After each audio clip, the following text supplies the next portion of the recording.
Alright, so the next part that I'll show you once you kind of choose which format you'd like to create your lines, I prefer to use the pen tool, so I'm going to start on one of the pointy ears. So I'm going to click and click again, make the right kind of line that I want, let go. Now you can see it's doing a fill on it. Remember, if you don't want it, just hit none. So we get just the line. Now we're going to take the text tool, click, and I'm just going to put Batman. No. Okay, once I have that, I get my arrow tool, and then I want to copy the color that's going on behind it. So I'm going to hit the eyedropper tool, and then click somewhat close to it, and you can see how it changes the text for me.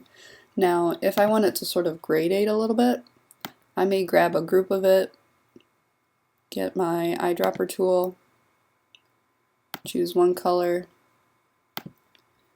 and then maybe grab another bunch and kind of copy the next bit that gets a little bit darker. But even if you did it all one color, it still looks really close, and you can see how it blends in. Now, if it works and you want a quick copy, you hold Alt till you get a double arrow, and then click and drag. But you can see how when I drag it down, it's getting too close into the black of the inside of the ear right there. But when you're in areas, say like right here, you can copy paste, over and over and get that same arc, and that'll fill in the shape. Just make sure you go with the form. So when I say that, I curved with the ear, I want to do the same thing, and I can either go side to side right here, or I could also start and go down the face like this, because I can see how it curves with the form, and it creates it to make it look like it's coming out. So if I went side to side here, it wouldn't have that same effect really, and you'd be running into a lot of different variations in the colors. So I'd have light brown here, and then dark, and then black, and then it gets messy. So that gives you an idea how to do that. As you get into finer and finer detail, remember this is an 11 by 17. I did a size 4 font right here, and you can see that. I wouldn't get too small unless it's a really detailed area like his face, and there's a lot of different variations going on in the colors.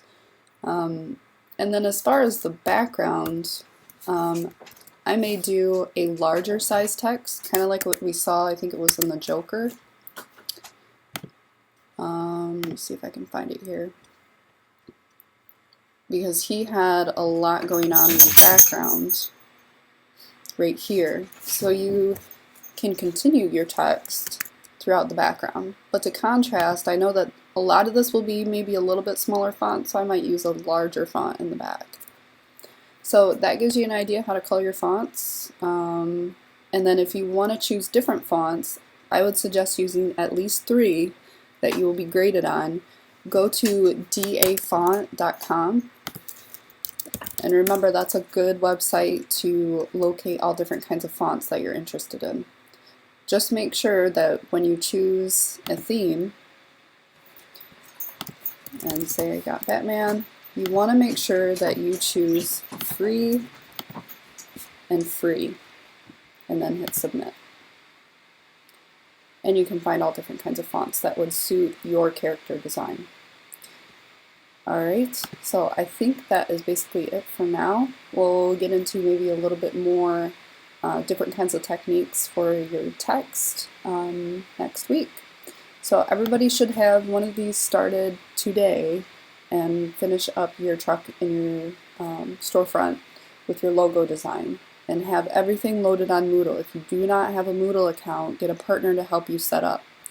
And if you have troubles, go ahead and email me.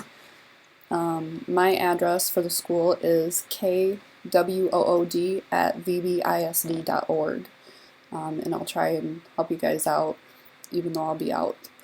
Alright, that is it. Make sure you save frequently. You never know what will happen.